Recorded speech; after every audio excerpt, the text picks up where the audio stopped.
Hello guys, welcome to Study Hub. My name is Prashant. So in the last video, we have discussed the concept of formation of a capacitor. So last video में हमने ये discuss कर लिया था कि कैसे capacitor का formation हम कैसे करते हैं। उसके बाद हमने टाइप्स ऑफ कैपेसिटर्स भी देखे थे। बट आज का वीडियो जो है वो काफ़ी ज़्यादा इंपॉर्टेंट है बिकॉज आज हम डिस्कस करने वाले हैं द कॉम्बिनेशंस ऑफ कैपेसिटर्स, यानी कि हम कैपेसिटर्स को कैसे एक दूसरे के साथ कनेक्ट कर सकते हैं। तो फर्स्ट कॉम्बिनेशन हम देखने वाले हैं सीरीज़ कॉम्बिनेशंस, यानी कि जिसमें पैरेलल प्लेट कैपेसिटर्स हम सीरीज़ में कनेक्ट करेंगे। सेकंड हम डिस्कस करेंगे द पैरेलल कॉम्बिनेशन, जिसमें हम पैरेलली कनेक्ट करेंगे। और उसके बाद सबसे इंपॉर्टेंट टॉपिक आने वाला है इस चैप्टर का, which is numericals, which is based on combinations of capacitors. तो आज हम न्यूमेरिकल्स भी डिस्कस करेंगे इस टॉपिक के। बट हाँ, आपको पता है हम जो अभी न्यूमेरिकल्स देखते हैं वो नॉर्मल बुक से देखते हैं, बट जब चैप्टर ख़त्म हो जाता है तो उस टाइम पे हम कॉम्पिटिटिव लेवल के भी न्यूमेरिकल्स देखते हैं, हायर बुक्स के।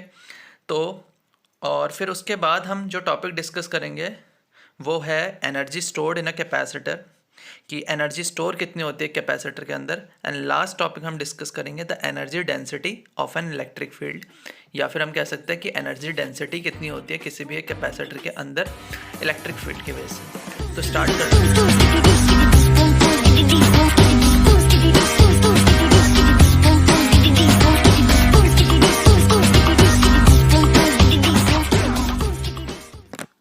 सो लास्ट वीडियो में हमने एक टॉपिक कवर किया था which was the concept of formation of a capacitor. तो हमने देखा था कि अगर हम सिंगल कैपेसिटर लेते हैं तो उसका कैपेसिटेंस काफ़ी कम होता है। तो हमने एक नया मेथड यूज़ करा जिसमें हमने एक कंडक्टिंग प्लेट की जगह दो conducting plate Lee.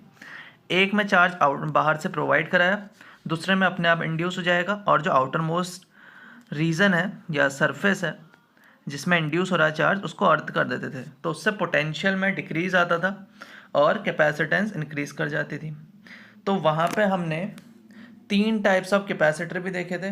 The first one was parallel plate capacitor, second one was the spherical capacitor, and the third one was the cylindrical capacitor. तो बेसिकली अगर हम देखें अपने आसपास तो सबसे ज़्यादा जो कैपेसिटर यूज़ करा जाता है, या हम कह सकते हैं कि नॉर्मली जो हम कैपेसिटर यूज़ करते हैं वो होता है पैरेलल प्लेट कैपेसिटर्स। अगर हमारे पास एक से ज़्यादा पैरेलल प्लेट कैपेसिटर्स हैं तो उनको हम सीरीज़ में भी कनेक्ट कर सकते हैं और पैरेलल में भी कनेक्ट कर सकते हैं। अब अगर मैं उनको सीरीज़ में कनेक्ट करूँगा तो उनकी इक्विवेलेंट रेजिस्टेंस कितनी होगी, अब पैरेलल में कनेक्ट करूँगा तो उनकी इक्विवेलेंट रेजिस्टेंस कितनी होगी, ये आज के टॉपिक में हम फाइंड आउट करने वाले हैं। ध्यान दीजिए कि हमने क्लास 10th में भी रेजिस्टेंस का सीरीज़ कॉम्बिनेशन और पैरेलल कॉम्बिनेशन देखा हुआ है, तो उसी से हम आइडिया लेंगे कुछ यहाँ पे। सो फर्स्ट केस में हम सारे कैपेसिटर्स को सीरीज़ में कनेक्ट करने वाले हैं। अब आपको ये आइडिया भी होना चाहिए कि हम ये आइडेंटिफाई कैसे करें कि कोई भी कैपेसिटर सीरीज़ में कनेक्टेड है या पैरेलल में कनेक्टेड है। देखिए, ये मैंने पहला पैरेलल प्लेट कैपेसिटर लिया, ठीक है। अब अगर मैं इसमें चार्ज इंड्यूस कराता हूँ इस पर्टिकुलर प्लेट में प्लस क्यू, तो इसमें अपने आप कितना इंड्यूस होगा, माइनस क्यू। इसको मैंने प्रोवाइड करा प्लस क्यू, इसमें इंड्यूस हो गया माइनस क्यू। तो ऑब्वियसली अगले वाले में क्या कितना हो जाएगा इंड्यूस, अपने आप प्लस क्यू, उसकी वजह से इसमें कितना होगा, माइनस क्यू। सेम आगे भी ये प्रोसेस चलते रहती है, ठीक है। अब देखिए, जब सीरीज़ में कनेक्टेड होते हैं कैपेसिटेंस तो सबके अंदर जो सारी प्लेट्स हैं उनके अंदर चार्ज सेम होता है। हालांकि नेगेटिव और पॉजिटिव का डिफरेंस है लेकिन सेम होता है। और ये भी देखते हैं कि जो नेगेटिव प्लेट है पहली कैपेसिटर की, वो दूसरे कैपेसिटर की पॉजिटिव प्लेट से कनेक्टेड होती है। तो इस तरह से प्रोसेस चलती है जब कैपेसिटेंस हम सीरीज़ में फाइंड आउट करने की ट्राई कर रहे हैं, क्योंकि कैपेसिटर सारे सीरीज़ में कनेक्टेड हैं। तो देखिए, अब यहाँ पे मैं चार्ज देखो तो चार्ज है क्यू, मैंने बाहर से जो चार्ज प्रोवाइड करा है वो चार्ज है क्यू, ठीक है। आपको पता है potential difference point two point change होता है, मतलब एक पॉइंट से दूसरे पॉइंट पे जाने में जितना वर्क डन करना पड़ता है यूनिट चार्ज को, उसको ही कहते हैं पोटेंशियल डिफरेंस। तो मैंने सपोज किया जो ये पहला कैपेसिटर है उसके अराउंड पोटेंशियल डिफरेंस है V1 और चार्ज है Q है। तो इस वजह से इसकी कैपेसिटेंस कितनी हो जाएगी, C1, बिकॉज कैपेसिटर का फॉर्मूला क्या होता है, Q/V होता है। देखिए, Q तो सेम है सब में, लेकिन पोटेंशियल डिफरेंस अलग अलग है। सेकंड वाले में मैंने V2 लिया, थर्ड वाले में मैंने V3 लिया, क्योंकि point two point potential difference change होता है। सिमिलरली ये आ जाएगा C2 और ये है C3। ठीक है, अब मैंने सपोज सर्किट को कितना पोटेंशियल डिफरेंस प्रोवाइड किया था V, यानी कि इस पर्टिकुलर पॉइंट A से लेकर इस पॉइंट B के बीच का पोटेंशियल डिफरेंस है V। ठीक है, और पूरे सर्किट में है V1 V2 V3 अलग अलग जगह पे। तो अगर मैं बात करूँ तो टोटल V कैसे फाइंड आउट कर सकता हूँ मैं, V1 plus V2 plus V3 इस तरह से। लेकिन मुझे फाइंड आउट करना है यहाँ कैपेसिटेंस इन सीरीज के अंदर कि इक्विवेलेंट कैपेसिटेंस कितनी होगी, यही तो मुझे फाइंड आउट करना है कि अगर मेरे पास ये 3 कैपेसिटर्स हैं, इनको हटा के अगर मैं एक कैपेसिटर लगाना चाहता हूँ तो वो उसकी वैल्यू कितनी होनी चाहिए। ठीक है, तो इसको फाइंड आउट करने के लिए पहले हमें V1 फाइंड करना पड़ेगा, V2 फाइंड करना पड़ेगा एंड V3 फाइंड करना पड़ेगा। तो देखिए V का फॉर्मूला क्या बन जाएगा, अगर मैं देखूँ तो यहाँ से V का फॉर्मूला बनता है Q/C। अगर V मेरे पूरे सर्किट की वोल्टेज है यानी कि पोटेंशियल डिफरेंस है, Q मेरे पूरे सर्किट का चार्ज है, हमेशा हर जगह पे Q ही है तो Q ही होगा। कैपेसिटेंस को हम दिखाएंगे इक्विवेलेंट से, पूरे सर्किट की कैपेसिटेंस क्या है, C इक्विवेलेंट। ठीक है, अब हम फाइंड आउट करने वाले हैं V1। तो V1 क्या हो जाएगा, जो भी ये पोजीशन है इन दोनों के बीच में कितना चार्ज है हमने प्रोवाइड कितना किया, Q अपॉन कैपेसिटेंस कितनी है वो दो पर्टिकुलर पॉइंट्स के बीच की C1।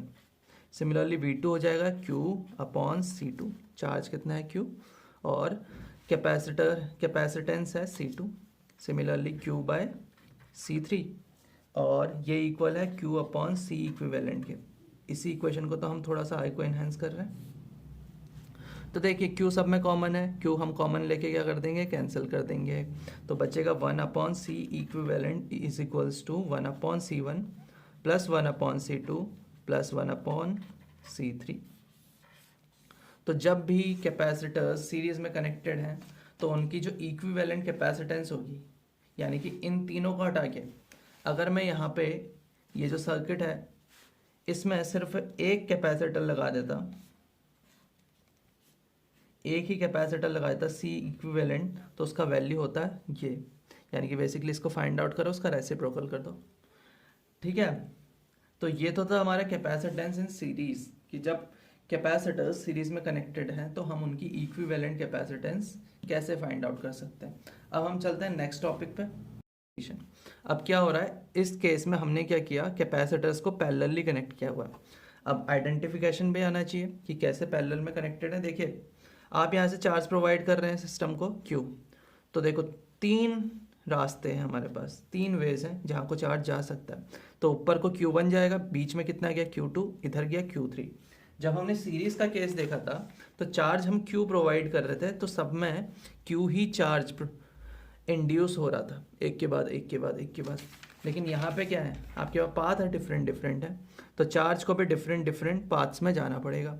तो इस प्लेट में गया +Q1 तो इसमें इंड्यूस होगा -Q1, सिमिलरली यहाँ पे +Q2 गया तो यहाँ -Q2 इंड्यूस होगा। तो जब पैरेलल में कैपेसिटर्स होते हैं तो हमें आइडेंटिफिकेशन जब करते हैं तो आपको देखने को मिलेगा कि चार्ज तीनों प्लेट्स में अलग अलग जा रहा है, तो ये आपको ध्यान में रखना है। अब हम देखते हैं कि पोटेंशियल डिफरेंस कितना है हर कैपेसिटर का। ठीक है, देखो ये यहाँ से स्टार्ट होता है और यहाँ पे एंड हो रहा है। सिमिलरली सेकंड कैपेसिटर भी यहीं से स्टार्ट हो रहा है, यहीं एंड हो रहा है, थर्ड में भी सेम कंडीशन है। तो इसका मतलब तीनों कैपेसिटर्स की पोटेंशियल डिफरेंस तो सेम ही है भाई, V और जितना मैं सर्किट को प्रोवाइड करूँगा। तो जब कैपेसिटर्स पैरेलल में कनेक्टेड होते हैं तो V सेम रहता है, यानी कि पोटेंशियल डिफरेंस सेम रहता है। लेकिन जब वो सीरीज़ में कनेक्टेड होते हैं तो उनका पोटेंशियल डिफरेंस अलग अलग होता है। सिमिलरली सीरीज़ के टाइम पे आपका चार्ज जो कैपेसिटेंस में है वो इक्वल होता है, लेकिन पैरेलल के केस में जस्ट ऑपोजिट हो जाता है उस चीज़ का। तो इस केस में अगर मैं टोटल चार्ज फाइंड आउट करना चाहता हूँ तो कितना है, Q1 plus Q2 plus Q3। ठीक है, अब कैपेसिटेंस का फॉर्मूला देखते हैं, C is equal to Q/V। अब Q हर एक कैपेसिटर का डिफरेंट है तो इसका मतलब कैपेसिटेंस भी डिफरेंट होगी। तो इसकी है C1, इसकी C2 एंड इसकी C3। अब मुझे फाइंड आउट क्या करनी है, सर्किट की इक्विवेलेंट कैपेसिटेंस कितनी होती है, यानी कि इन तीनों को हटा के मैं एक ही कैपेसिटर लगाना चाहता हूँ तो उसका वैल्यू कितना होना चाहिए कि सेम सर्किट वर्क करे। तो फाइंड आउट करते हैं, वो फाइंड आउट होगा इससे। सपोज सर्किट में कितना चार्ज था, Q चार्ज था, पोटेंशियल डिफरेंस V था और कैपेसिटेंस पूरे सर्किट की C इक्विवेलेंट हो जाएगी। तो Q का फॉर्मूला यहाँ पे बन जाता है सी इक्विवेलेंट इंटू वी। तो Q की जगह पुट करेंगे हम C equivalent into V is equals to Q1 find out करना है, ये वाला चार्ज। तो वहाँ पे कितनी कैपेसिटेंस है C1 और कितना पोटेंशियल डिफरेंस है V, तो हो गया C1 into V. Similarly Q2 find out करना है तो C2 इंटू पोटेंशियल डिफरेंस वहाँ का which is V, C2 into V plus वैसे हो जाएगा C3 इंटू वी। सब में क्या कॉमन है V, तो V हम ले लेंगे कॉमन, तो बचेगा C equivalent is equals to C1 plus C2 plus C3। यानी कि इन तीनों कैपेसिटर्स को हटा के एक इक्विवेलेंट कैपेसिटेंस में लगा दूं जो बेसिकली तीनों का सम हो, वो सेम सर्किट की तरह वर्क करेगा। जैसे कि ये है, पोटेंशियल प्रोवाइड करो V का, potential difference sorry, Q charge provide कर दीजिए, तो यहाँ पे हम C इक्विवेलेंट पुट कर देंगे जिसका वैल्यू इतना होगा, वो दोनों सर्किट सेम वर्क करेंगे। ठीक है, तो अब तो हम इसके क्वेश्चंस देखने वाले हैं। और ध्यान रखना कि अगर यहाँ पे कैपेसिटर्स 2 होते तो क्या होता, दोनों का सम, 3 है तो 3 का सम, 4 होते 4 का सम, n होंगे तो n का सम। सिमिलरली इस कंडीशन में भी यही होने वाला है।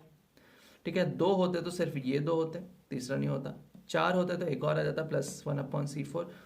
ठीक है, तो इस तरह से वर्क करते हैं। और आइडेंटिफिकेशन बहुत इंपॉर्टेंट है, जब आप अभी क्वेश्चन करेंगे तो वहाँ पे आपको पता होना चाहिए कि कैपेसिटर्स पैरेलल में कनेक्टेड है या सीरीज में कनेक्टेड है। तो अब सीधे हम क्वेश्चंस में ही चलते हैं। सो अब टाइम है इस चैप्टर के न्यूमेरिकल्स का। सो सीरीज कॉम्बिनेशन और पैरेलल कॉम्बिनेशन पे बेस्ड जो न्यूमेरिकल होंगे वो हम देखने वाले हैं। तो देखिए, सीरीज कॉम्बिनेशन के टाइम पे अगर इक्विवेलेंट कैपेसिटेंस आपको फाइंड आउट करनी होती तो बेसिकली ये फॉर्मूला होता था। सीरीज कॉम्बिनेशन के टाइम पे पोटेंशियल डिफरेंस हर एक कैपेसिटर का डिफरेंट होता था। पैरेलल कॉम्बिनेशन के टाइम का फॉर्मूला है कुछ ये, और डिफरेंट होता है हर एक कैपेसिटर के अंदर चार्ज। और एक नॉर्मल कंडक्टर है, उसमें कैपेसिटेंस का फॉर्मूला होता है Q/V। तो ये कुछ फॉर्मूले पता होने चाहिए आपको इस चैप्टर को करने से पहले। तो पहला क्वेश्चन देखते हैं। The first question is, the two capacitors of capacitance of 6 microfarad and 12 microfarad are connected in series with a battery. The voltage across the 6 microfarad capacitor is 2 volt. Compute the total battery voltage. तो capacitor, 2 capacitors हैं, वो भी किस में connected है, series में connected है। Series में V डिफरेंट होता है दोनों कैपेसिटर्स के लिए, तो इट मीन्स टोटल वोल्टेज होगी V1 प्लस V2।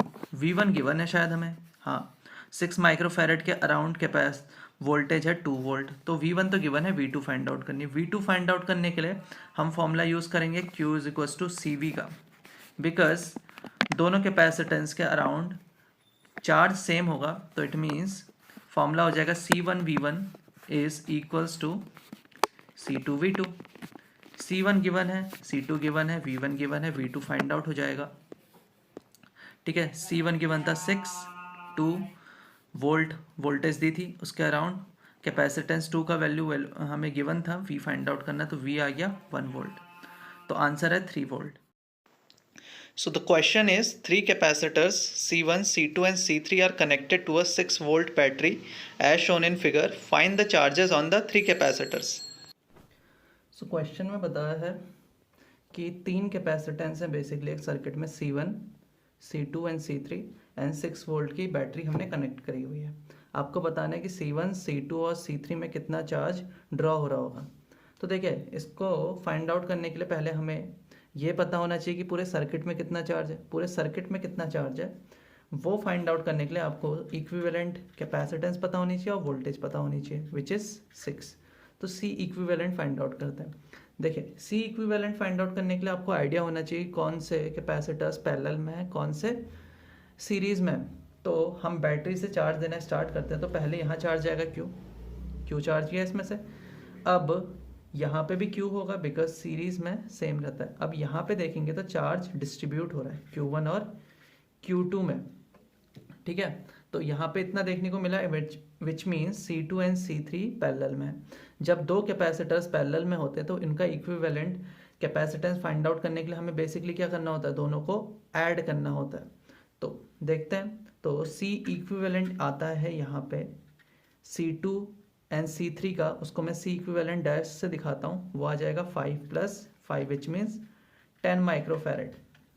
इतना आ चुका है। अब मैं फाइंड आउट करूँगा, अब मैं पहले सर्किट बनाता हूँ कि अब सर्किट कैसा सा हो गया होगा। तो सर्किट अब कुछ इस तरह से हो जाएगा, 10 माइक्रोफैरड यहाँ पे कैपेसिटेंस फर्स्ट वाला लगा हुआ है और इन दोनों की जगह एक ही कैपेसिटर लग जाएगा, उसका वैल्यू होगा C इक्विवेलेंट डैश के बराबर विच इज़ 10 माइक्रोफैरड। 6 वोल्ट की बैटरी है, चार्ज Q ड्रॉ करा हुआ है, अब दोनों में सेम चार्ज जा रहा है, इसमें भी Q और इसमें भी Q, तो इस मीन्स दोनों अब हैं सीरीज में, तो दोनों को ऐड, तो सीरीज में हम क्या करते हैं कैपेसिटेंस फाइंड आउट करने के लिए C इक्विवेलेंट आएगी अब सर्किट की, वो होगी 1/10 प्लस 1/10 विच मीन्स 2/10 विच मीन्स 1/5, तो C इक्विवेलेंट हो जाएगा रेसिप्रोकल करके 5 माइक्रोफैरड। तो पूरे सर्किट के अंदर जो कैपेसिटेंस है वो है 5 microfarad which means total charge होगा 6 × 5 विच इज़ 30 माइक्रो कोलम। ये चीज़ हमें समझ में आ चुका है। तो देखिए C1 में से कितना चार्ज ड्रॉ हो रहा था Q, और Q का वैल्यू है 30 माइक्रो कोलम, तो इस वाले में से चार्ज जा रहा है 30 माइक्रो कोलम। अब मुझे फाइंड आउट करना है Q1 का वैल्यू कितना है विच इज़ C3 में कितना चार्ज है और C2 में कितना चार्ज है। वो फाइंड आउट करने के लिए देखो दो मेथड है, या तो हम कर सकते हैं क्योंकि कैपेसिटेंस दोनों की इक्वल है तो दोनों में चार्ज भी इक्वल ही जा रहा होगा, 30 का हाफ कर दो 15 जा रहा होगा, या तो ऐसे कर सकते, या फिर दूसरी अप्रोच हम यहाँ पे यूज़ कर सकते हैं। तो हम वापस से इसी सर्किट में आते हैं। इस सर्किट में आप देखेंगे कि टोटल वोल्टेज ड्रॉ हो रही थी 6 वोल्ट, यानी कि दोनों सीरीज़ में है इसमें, तो इट मीन्स वोल्टेज दोनों पॉइंट्स पे अलग अलग होगी, इन दो पॉइंट्स के बीच की अलग होगी और इन दो पॉइंट्स की अलग होगी। तो पहले हम फाइंड आउट कर लेते हैं V1 का वैल्यू या V2 का वैल्यू।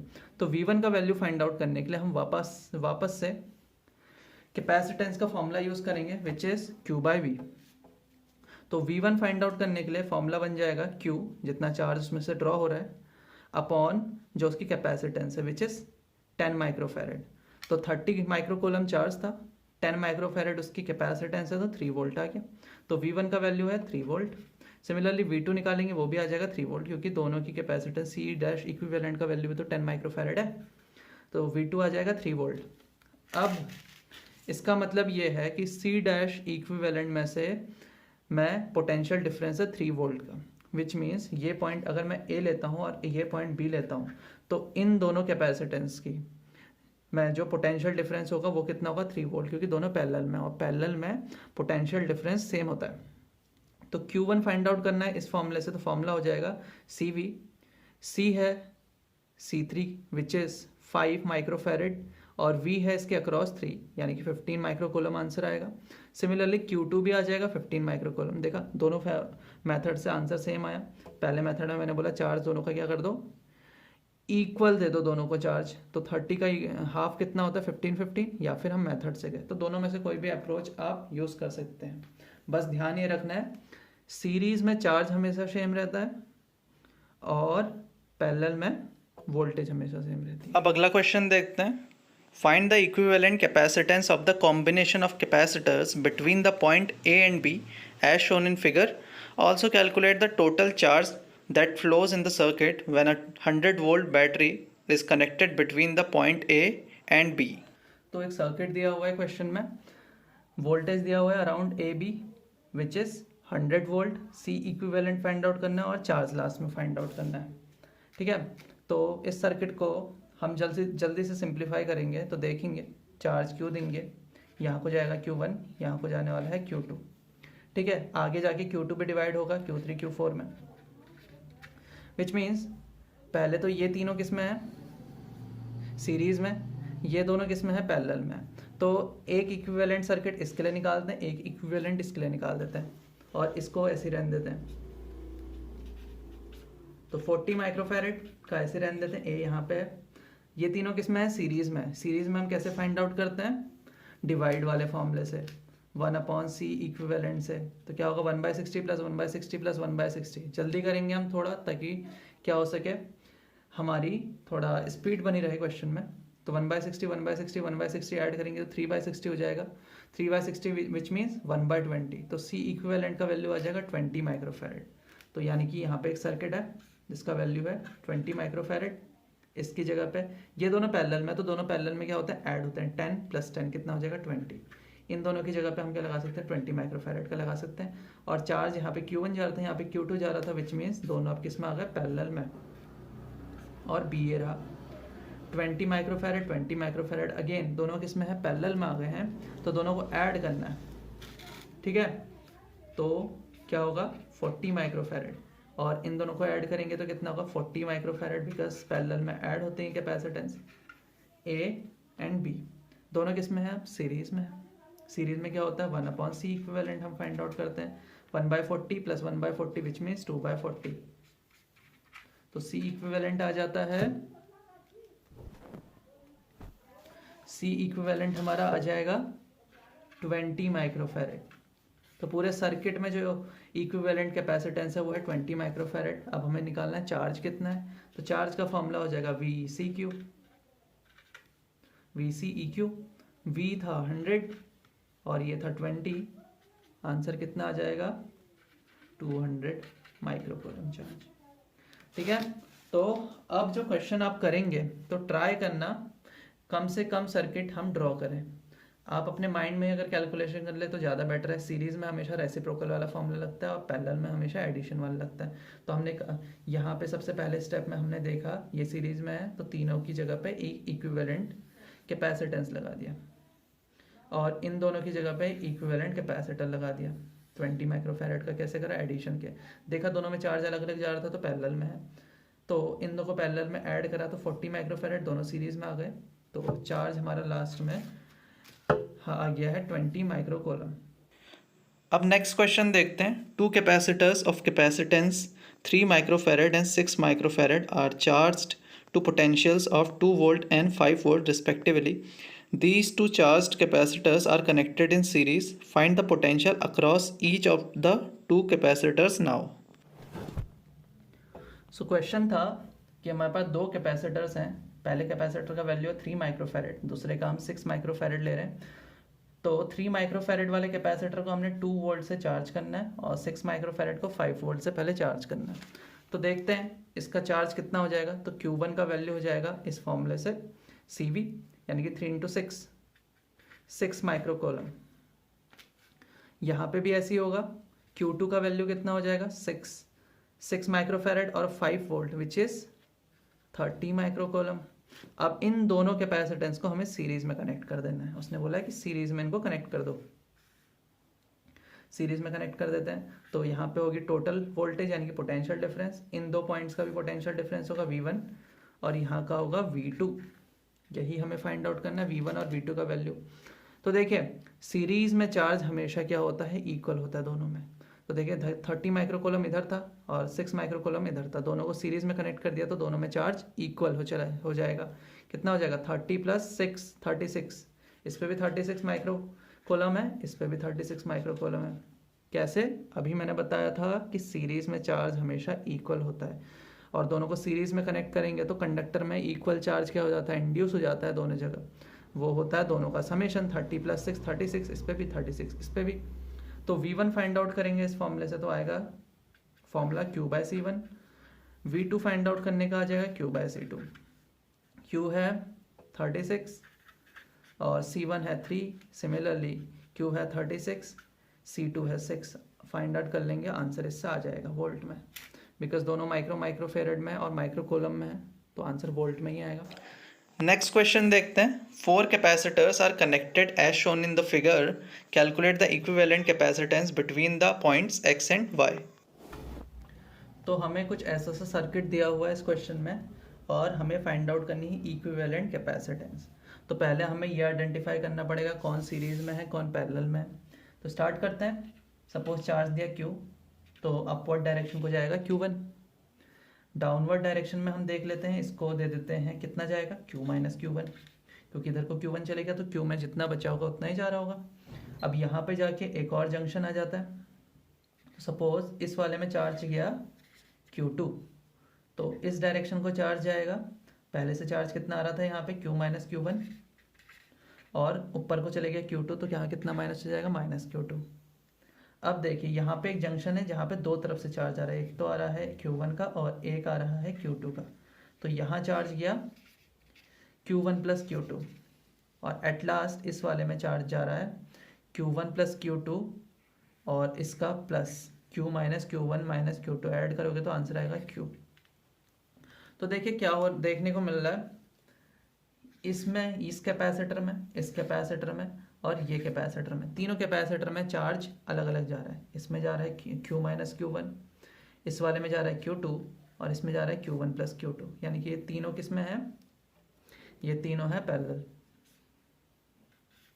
तो हम इनको पैरेलल में लगाते हैं। तो इस तरह से पैरेलल में होंगे तो ये होगा 2 माइक्रोफैरेड, इसको लिखेंगे 3 माइक्रोफैरेड और ये रहा 5 माइक्रोफैरेड। अब तीनों में जितना टोटल चार्ज है वो लास्ट में कितना हो जा रहा है, इसमें से कितना जा रहा है, Q जा रहा है। ठीक है, अगर मैं इन तीनों का टोटल चार्ज भी देखूं, इसका इसका इसका, इन तीनों के चार्ज को भी ऐड करता हूं तो देखो कितना है, Q माइनस Q1, इसमें Q2, इसमें Q1 प्लस Q2, ऐड करिए इनको, Q minus Q1 plus Q2 और ये आपके साथ में आ जाएंगे। तो एट लास्ट आपको ये देखने को मिलेगा कि टोटल चार्ज इन तीनों का कितना है, Q है, और उतना ही चार्ज उसमें से पास आउट हो रहा होगा। तो देखते हैं क्या होता है यहाँ पे। तो ये है 10 माइक्रोफैरेड का, अभी भी लगा हुआ है, ये तीनों है पैरेलल में, तो इनको हटा के एक ही लगा दूंगा मैं, कितने का, 5 प्लस 3 प्लस 2 यानी कि 10 का, 10 माइक्रोफैरेड और साथ में है 10 माइक्रोफैरेड। तो सीरीज में है दोनों, तो 1 अपॉन इक्विवेलेंट निकलेगा ऐसे, C equivalent is equal to 1/10 प्लस 1/10 यानी कि 2/10, 1/5 यानी कि सी इक्विवेलेंट का वैल्यू आ गया 5 माइक्रोफैरेड। तो इस तरह से क्वेश्चन करना था ये वाला। तो क्वेश्चन है 5 capacitors of capacitance 10 microfarad each are connected with each other as shown in figure, calculate the total capacitance between the point A and C. तो इस बार जो सर्किट दिया हुआ है वो कुछ लास्ट क्वेश्चन जैसा ही है देखने में, बस यहाँ पे ये जो दो ब्रांचेस थे जिनमें कोई भी कैपेसिटर नहीं लगा हुआ था, वहाँ पे दो कैपेसिटेंस हमने पुट कर दिए। तो ये सारे के सारे जो कैपेसिटर्स होंगे वो पैरेलल में होंगे। अब मैं इसका इक्विवेलेंट डायग्राम कैसे बनाऊँ, पहले तो मैं ये सोचता हूँ। देखो क्या करता हूँ, सपोज मैं डी पॉइंट से और बी पॉइंट से इसको स्ट्रेच कर देता हूँ, ऐसे कुछ इस तरह से स्ट्रेच कर दिया।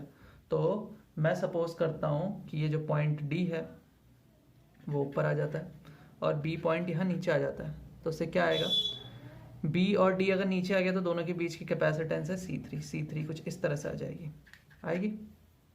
सिमिलरली ये जो C1 और C4 है वो एक साइड आ जाएंगे, C2 और C5 एक साइड आ जाएंगे जब खींचोगे।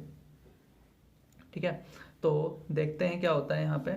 तो कुछ इस तरह से दिखाता हूँ और यहाँ पे मैंने इसको इस तरह से दिखा रहा हूँ, ये और ये इस तरह से आ जाता है। तो देखिए क्या हो रहा है, C1 और C4 एक साइड आ गए। ठीक है, अभी तो सब आइडेंटिकल है तो मैं किसी को भी कहीं पे भी लिख सकता हूँ, कोई दिक्कत नहीं है। और C2 और C5 यहाँ पे आ जाते हैं और C ये रहा, A वैल्यू इतना है, कितना बताया था, 10 माइक्रोफैरेड सबका वैल्यू। अब देखिए होता क्या है, जब हमारा चैप्टर 4 स्टार्ट होगा तो वहाँ पे आप एक लॉ पढ़ेंगे। ठीक है, उसमें क्या होता है कि अगर जो ये दो साइड्स हैं और ये दो साइड्स हैं, इनकी जो कैपेसिटेंस है या जो रेजिस्टेंस है जो भी हो, अगर वो बैलेंस कंडीशन में है तो हम जो इनके बीच में रेजिस्टेंस होता है, वो दो पॉइंट्स जो बीच के हैं उसको हटा सकते हैं। ठीक है, इसको कंसीडर ना भी करें तो आंसर सही आता है उस केस में। तो देखते हैं क्या है, बैलेंस कंडीशन में है यानी कि इनका रेशियो इक्वल है या नहीं है। C1/C4 का अगर मैं रेशियो देखूँ तो आएगा 10 माइक्रोफैरेड विच इज़ 1, और C2 और C5 का करेंगे तो उनका भी 10 माइक्रोफैरेड वो भी इतना ही आएगा।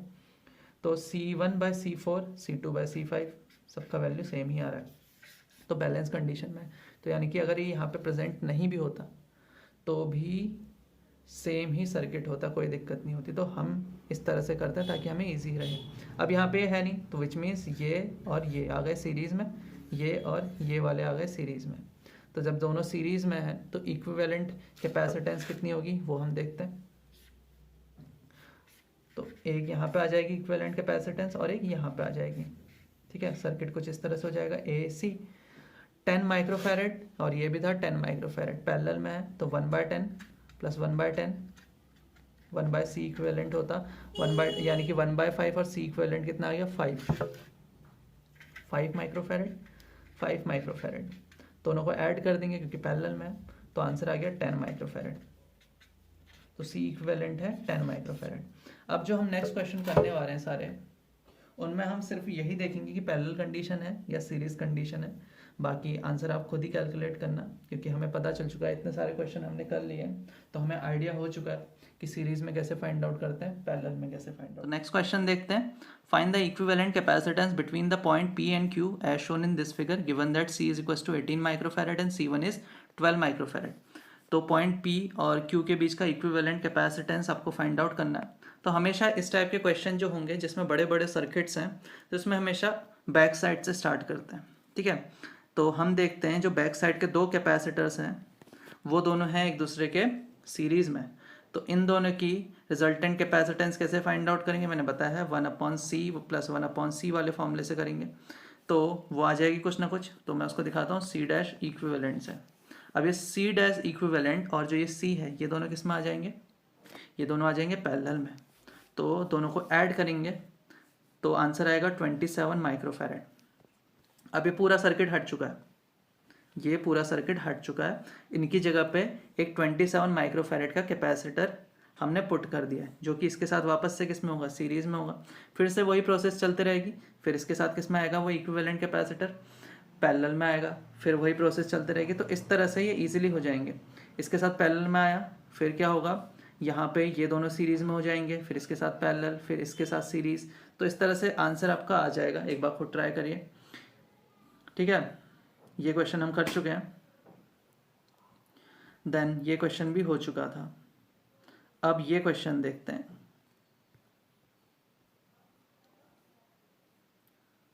There are infinite number of capacitors, each of capacitance 1 microfarad. They are connected in rows such as this. तो आपको दिया हुआ है, तो आपको क्या फाइंड आउट करना होगा, इसमें कैपेसिटेंस कितनी है। तो देखो रोज कैसे हैं, पहले वाले में कितने कैपेसिटर लगे हुए हैं, एक, पहली रो में एक लगा हुआ है। तो इस पूरी रो की इक्विवेलेंट कैपेसिटेंस कितनी है, 1 है, कोई दिक्कत नहीं है। यहाँ पे दो लगे हुए हैं सीरीज में, तो इसकी कितनी हो जाएगी, 1/1 प्लस 1/1 विच मीन्स 2/1, यानी कि 1/2 हो जाएगी माइक्रोफैरड में। अगले वाले में 4 लगे हुए हैं, तो उसकी कितनी हो जाएगी, 1/4 माइक्रोफैरड। अगले वाले में कितने होंगे, 8, तो उसकी हो जाएगी 1/8, फिर आ जाएगी 1/16। तो इस तरह से चलते जा रही है। तो कैपेसिटेंस जो है हर एक रो की इसी तरह से आ गई है, हमने देख लिया। अब C3 आ चुका है, C4 मैंने बताया इस तरह से आ जाएगी। अब देखिए क्या देखने को मिलता है हमें यहाँ पे, ये हैं सारे के सारी जो रोज में कैपेसिटेंस है वो एक जीपी में है। जीपी होता था geometric progress, class 11th maths में था, शायद बायो वालों को नहीं पता होगा। तो जीपी होता था जैसे अर्थमेटिक प्रोग्रेशन होता है, वैसी ज्योमेट्रिकल प्रोग्रेशन होता है। तो इसमें क्या होता है, जो फर्स्ट टर्म होती है और जो सेकंड टर्म होती है जीपी की, उन दोनों का रेशियो हमेशा क्या होता है, सेम होता है। तो यहाँ पे रेशियो देखेंगे फर्स्ट सेकंड टर्म से फर्स्ट टर्म का 1/2/1 फाइंड आउट करेंगे तो 1/2 आएगा। अब अगले वाले का भी देख लो, जैसे ये टर्म है और ये टर्म है, तो क्या होगा, 1/4/1/2, तो 1/2। तो ऐसी प्रोग्रेस, यानी कि ऐसी वहाँ पे हमारी ज्योमेट्रिकल प्रोग्रेस है जिसका कॉमन रेशियो कितना है, 1/2। तो कोई भी जीपी में अगर होता है, कोई भी अगर सीरीज जीपी में होती है, तो उसका इक्विवेलेंट फाइंड आउट करने का एक ही फॉर्मूला होता है, A/1 - R।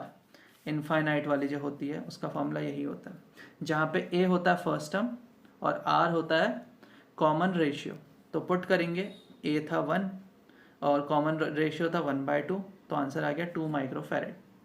तो देखिए इसी तरह से ट्राई करने हैं आपको, सारे क्वेश्चन इसके ट्राई करिए, ठीक है। सीरीज़ और पैरेलल में आपको पता होना चाहिए कि कैसे फाइंड आउट किया जाता है कि कौन सीरीज़ में है, कौन से कैपेसिटर्स पैरेलल में है। ये अगर आप फाइंड आउट कर लेंगे तो क्वेश्चन बड़ा इजीली आपका हो जाता है, ठीक है। तो अब हम करने वाले हैं 2 डेरिवेशंस, जिसमें फर्स्ट होगा energy stored in a capacitor. किसी भी कैपेसिटर में कितनी एनर्जी स्टोर होती है। पहले तो समझते हैं कैपेसिटर कौन सा डिवाइस होता था। हमने बताया था कि कैपेसिटर एक ऐसा डिवाइस है जिसके अंदर हम एनर्जी स्टोर करते हैं। एनर्जी स्टोर यानी कि चार्ज को स्टोर करते हैं, ठीक है। अब वो जो चार्ज आपने स्टोर किया है वो एक काइंड ऑफ एनर्जी है, क्योंकि उसको लाने के लिए आपने वर्क डन किया। जहाँ पे भी वर्क डन होता है उसमें पोटेंशियल एनर्जी वहाँ पे स्टोर हो जाती है, ठीक है। तो कैपेसिटर यहाँ बताया हुआ है कि capacitor is a device to store energy. एक कैपेसिटर एक ऐसा डिवाइस है जिससे आप स्टोर करते हैं एनर्जी को। The process of charging up of a capacitor involves the transferring of electric charge from its one plate to another. तो जब भी चार्ज करते हैं हम कैपेसिटर को, तो एक प्लेट से दूसरे प्लेट में हम चार्ज को ट्रांसफ़र करते हैं। तो वहाँ पे जो वर्क डन हमने किया, so the work done in charging the capacitor is stored as electrical potential energy. तो जो हम यहाँ पे वर्क डन करते हैं चार्ज को एक प्लेट से दूसरे प्लेट में ट्रांसफ़र करने में, वो स्टोर हो जाता है उसमें एक इलेक्ट्रिकल पोटेंशियल एनर्जी के फॉर्म में। तो कैसे होता है ये अभी हम इसके एक्सप्रेशन में देखेंगे। और दूसरा डेरिवेशन हम करने वाले हैं energy stored of an electric field, यानी कि एक इलेक्ट्रिक फील्ड जो पैरेलल प्लेट कैपेसिटर्स के बीच में क्रिएट होता है, उसकी वजह से एनर्जी डेंसिटी कितनी है इसको स्मॉल यू से दिखाते हैं। उसका फॉर्मूला होता है टोटल इलेक्ट्रिकल एनर्जी जो हम निकालेंगे अपॉन जो बीच का वॉल्यूम है, ये जो खाली वॉल्यूम होता है ना कैपेसिटर्स के बीच का, वो वॉल्यूम। ठीक है, तो चलते हैं। टॉपिक है energy stored in a capacitor. कोई भी एक कैपेसिटर है वो अनचार्ज कंडीशन में है और उस पर हमने अब क्यू चार्ज इंड्यूस करवा दिया है, यानी कि अब उसके अंदर क्यू चार्ज स्टोर है। तो अभी इस पर्टिकुलर कंडीशन में, यानी कि जब इसमें क्यू चार्ज स्टोर होगा, तो उस पर्टिकुलर कंडीशन में उस कैपेसिटर के अंदर कितनी एनर्जी स्टोर्ड होगी वो हम फाइंड आउट करने वाले। देखिए, एनर्जी उतनी ही स्टोर्ड होती है जितना हम वर्क करते हैं, यानी कि एक्सटर्नल जो वर्क होता है, या फिर जितना वर्क कोई भी कंजर्वेटिव फोर्स करता है। ठीक है, उसकी वजह से तो हम क्या लेने वाले हैं कंडीशन, हम इस तरफ से कंडीशन लेने वाले हैं कि मैं इनिशियली दोनों प्लेट्स में चार्ज है 0। अब क्या कर रहा हूँ मैं, ये नेगेटिव जो प्लेट है उसकी तरफ से चार्ज प्रोवाइड कर रहा हूँ और वो धीरे धीरे चार्ज ट्रांसफ़र हो रहा है इस प्लेट में, यानी कि पॉजिटिव चार्ज इसमें जाने में लगा है तो पीछे क्या छूट जाएगा, नेगेटिव चार्ज रह जाएगा। तो यहाँ पे वर्क कौन कर रहा है, मैं कर रहा हूँ, यानी कि यहाँ पे वर्क हो रहा है एक्सटर्नल। तो हम यहाँ पे वर्क एक्सटर्नल फाइंड आउट करते हैं। देखिए क्या होगा, इनिशियली तो चार्ज बड़े आराम से जा रहा होगा क्योंकि इलेक्ट्रिक फील्ड भी कम है, साथ ही साथ पोटेंशियल भी कम है। बट धीरे धीरे जैसे जैसे चार्ज की वैल्यू बढ़ेगी इस प्लेट में, हमें वर्क भी ज़्यादा करना पड़ेगा, यानी कि वर्क यहाँ पे वेरिएबल है। तो हम एक कंडीशन लेते हैं कि एक पर्टिकुलर कंडीशन में ये प्लेट जो है पॉजिटिव प्लेट, यानी कि प्लेट 1 की बात करता हूँ, प्लेट 1 चार्ज हो चुकी है क्यू डैश तक। तो ये इसमें कितना चार्ज होगा, माइनस क्यू डैश। अब मैं थोड़ा सा चार्ज यहाँ से यहाँ ट्रांसफ़र करने वाला हूँ। तो यहाँ पे मेरे को चार्ज ट्रांसफ़र करना है डी क्यू, यहाँ पे चार्ज मेरे को ट्रांसफ़र करना है डी क्यू, तो यहाँ रह जाएगा माइनस डी क्यू। तो यानी कि इस पर्टिकुलर कंडीशन में मैं डी क्यू चार्ज यहाँ से, यानी कि प्लेट 2 से प्लेट 1 में ट्रांसफ़र कर रहा हूँ। तो उस टाइम पे जो वर्क होगा वो होगा एक स्मॉल वर्क होगा इस पर्टिकुलर कंडीशन में। तो अगर स्मॉल वर्क हो रहा है तो उसका वैल्यू कितना होगा वो हम फाइंड करने वाले हैं यहाँ से। जो पोटेंशियल डिफरेंस होता है वो होता है जो यूनिट चार्ज वर्क करता है एक पॉइंट से दूसरे पॉइंट में जाने के लिए, उसको कहते हैं हम पोटेंशियल डिफरेंस। ठीक है, तो W का वैल्यू कितना हो गया, potential difference into charge. Work जो प्लेट 2 से प्लेट 2 पे चार्ज को ट्रांसफ़र करने में हमें करना पड़ा यूनिट चार्ज को, वही होगा पोटेंशियल डिफरेंस। तो यहाँ पे वर्क हमें करना पड़ा V इंटू क्यू। तो उस पर्टिकुलर टाइम पे जब ये हो रहा था उस टाइम पे मैं सपोज करता हूँ कि पोटेंशियल डिफरेंस था V डैश। तो उसको फाइंड आउट करना है तो हम कैसे फाइंड आउट कर सकते हैं, उसका फॉर्मूला कुछ इस तरह से, C is equals to Q by V होता है, तो V is equals to Q by C होगा। तो यहाँ पे Q की बात करते हैं तो इस पर्टिकुलर टाइम पे चार्ज कितना है, Q डैश। ठीक है, चार्ज कितना है, Q डैश है, क्योंकि देखो डी क्यू बहुत छोटा सा चार्ज है तो उसके होने से या ना होने से पोटेंशियल में ज़्यादा डिफरेंस नहीं आने वाला, लेकिन हाँ वर्क हो रहा है। ठीक है, तो V डैश का वैल्यू होगा Q डैश, जितना चार्ज उस पर्टिकुलर टाइम पे है, अपॉन C, कैपेसिटेंस किसी भी कंडक्टर की कांस्टेंट होती है हमेशा। ठीक है, तो V डैश तो हम अभी पुट कर देंगे, अभी इसके साथ आएगा मल्टीप्लाई में Q, जितना चार्ज ट्रांसफ़र हो रहा है, हम कौन से चार्ज को ट्रांसफ़र कर रहे हैं, इसको ही तो ट्रांसफ़र कर रहे हैं, सो डी क्यू। तो स्मॉल वर्क डन जो हमें करना पड़ा डी क्यू चार्ज को प्लेट 2 से प्लेट 1 में ट्रांसफ़र करने के लिए, उसका वैल्यू होगा V डैश डी क्यू। तो पुट कर देते हैं वी डैश का वैल्यू है क्यू डैश बाय सी और डी क्यू। ठीक है, इसको कैपिटल भी ले सकते हैं, कोई दिक्कत नहीं है। तो टोटल वर्क डन जो हमें करना पड़ेगा 0 से Q तक इसको चार्ज करने के लिए, तो वर्क डन भी क्या होगा, स्टार्टिंग में 0 और पहुंच जाएगा W तक। यहाँ पे भी इंटीग्रेट करेंगे 0 टू चार्ज कितना पहुँचाना है Q, तो जो वेरिएबल है वो बाहर 1/c बाहर, Q डैश को करने वाले हम इंटीग्रेट, तो Q डैश का इंटीग्रेशन हो जाएगा Q dash plus 1, Q dash की पावर में है 1 थी पावर पे 1 plus 1 upon 1 plus 1, 0 to Q is equals to 1 upon C Q dash square by 2, तो 2 को बाहर कर देते हैं, तो 0 टू Q। तो देखिए यहाँ पे वर्क डन कितना करना पड़ा, वर्क डन हमें करना पड़ा 1/2c, एक बार हम पुट करेंगे Q, एक बार करेंगे 0, तो Q स्क्वायर। तो इतना वर्क डन करना पड़ रहा है भाई 0 से लेकर Q तक चार्ज करने के लिए इस कैपेसिटर को, और वही पोटेंशियल एनर्जी के फॉर्म में सेव हो जाएगा यहाँ पे। ठीक है, अब कुछ और फॉर्मूले भी इसके बन सकते हैं, देखते हैं बन सकते हैं नहीं बन सकते हैं। अगर मैं C की जगह Q बाय V पुट कर दूँ तो क्या बनेगा देखते हैं। तो U का दूसरा फॉर्मूला बन जाता है 1/2 Q square upon Q by V। So Q से Q कैंसिल होगा QV, तो पहला फॉर्मूला बन गया 1/2 QV। डिनोमिनेटर का जो डिवाइड में होता है वो ऊपर जाके मल्टीप्लाई में आ जाता है न्यूमरेटर में। सिमिलरली एक और फॉर्मूला भी बन सकता है, अगर इस फॉर्मूले में Q का वैल्यू पुट कर दूँ तो यहाँ पे Q का वैल्यू कितना होगा V इंटू सी। ठीक है, तो यहाँ पुट करेंगे तो होगा 1/2 V square C square by C, यानी कि थर्ड फॉर्मूला बन गया 1/2 V स्क्वायर C। तो ये कुछ फॉर्मूले होते हैं जिसको मैं अब साफ साफ लिख देता हूँ, एनर्जी जो स्टोर हुई है कि किसी भी कैपेसिटर में उसको फाइंड आउट करने के लिए। फर्स्ट फॉर्मूला है 1/2 Q square by C, second formula है 1/2 CV square, and third formula है 1/2 QV। अभी तो हमने पढ़ा कैपेसिटर, जो एनर्जी स्टोर देख रहे हैं हम किसी भी कैपेसिटर, वो कितने हैं, एक ही है। अब हम कॉम्बिनेशन में देखते हैं। अगर कॉम्बिनेशन है सीरीज कैपेसिटर्स का, जो अभी अभी हमने देखा था एक सीरीज कैपेसिटर्स होते हैं, ये वाली कंडीशन में है, तो उस पर्टिकुलर कंडीशन में कांस्टेंट कौन रहता था, Q।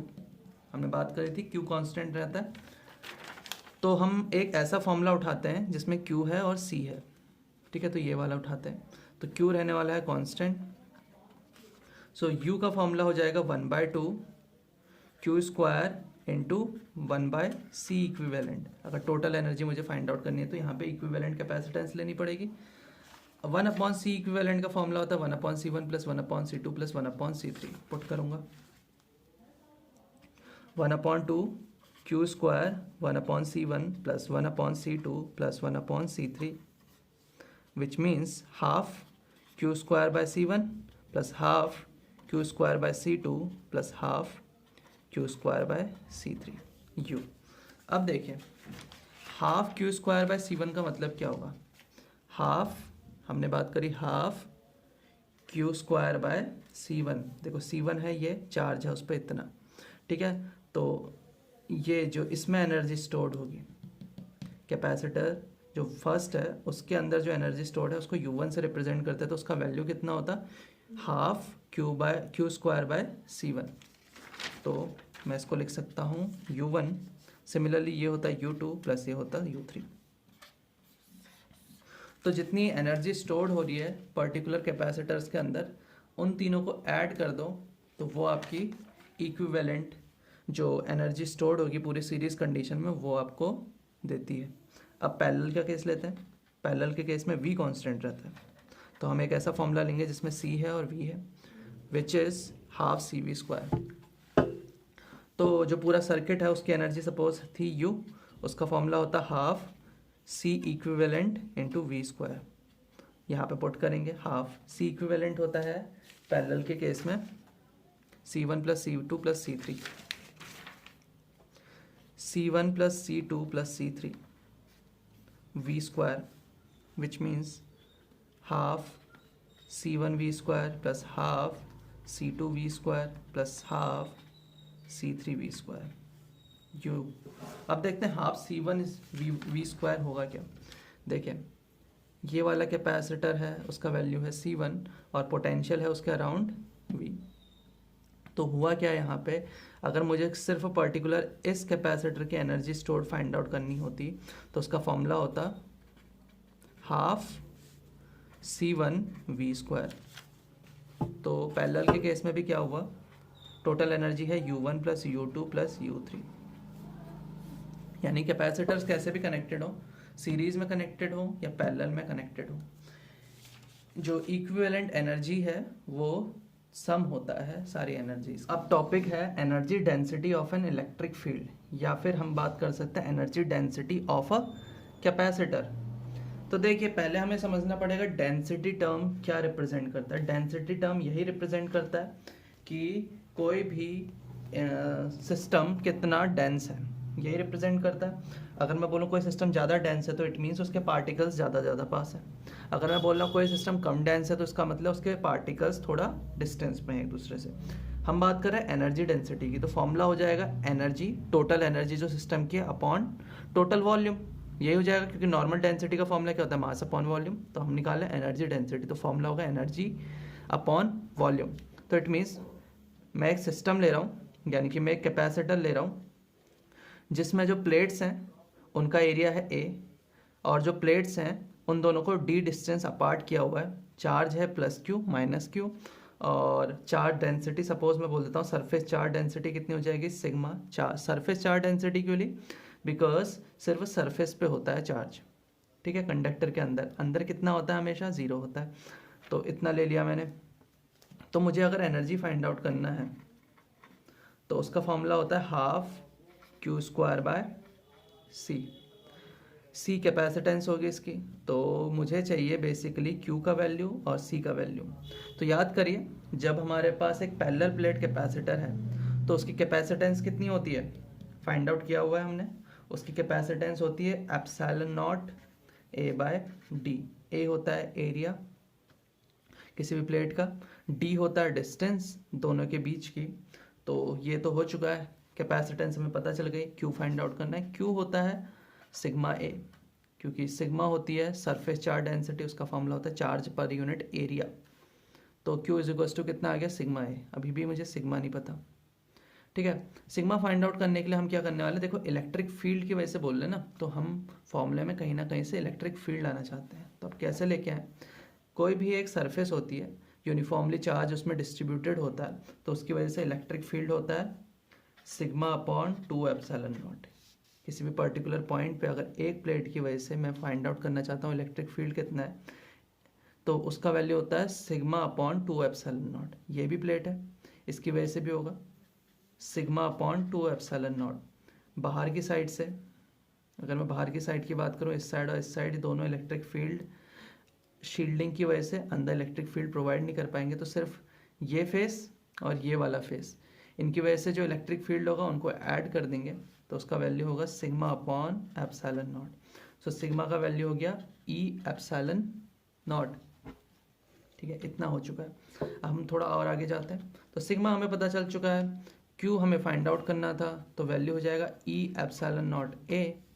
फॉर्मूले में पुट करेंगे एनर्जी के, तो फॉर्मूला हो जाएगा हाफ Q² था, तो यानी कि E² ε0² A²। C का वैल्यू अभी अभी देखा ε0 A/D, ε0 A/D यही है। A से A कैंसिल हो जाएगा, एप्सिलॉन से एप्सिलॉन कैंसिल होगा, तो यहाँ फॉर्मूला बचा हाफ ε0 E² AD। ये फॉर्मूला बचता है एनर्जी का। हमें निकालनी है एनर्जी डेंसिटी, यानी कि एनर्जी पर यूनिट वॉल्यूम। अब देखते हैं वॉल्यूम कितना होगा। देखो एरिया ऑफ क्रॉस सेक्शन है A, distance between them is D, so volume हो जाएगा A इंटू D।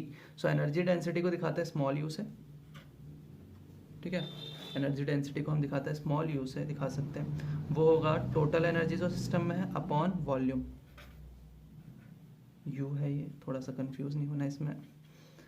सो अभी आई थी energy half epsilon naught E square A D, half epsilon naught E square A D, volume है A D. So A D से A D cancel.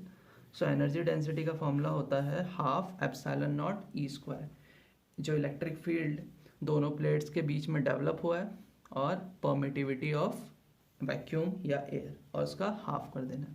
तो ये था डेरिवेशन एनर्जी डेंसिटी का।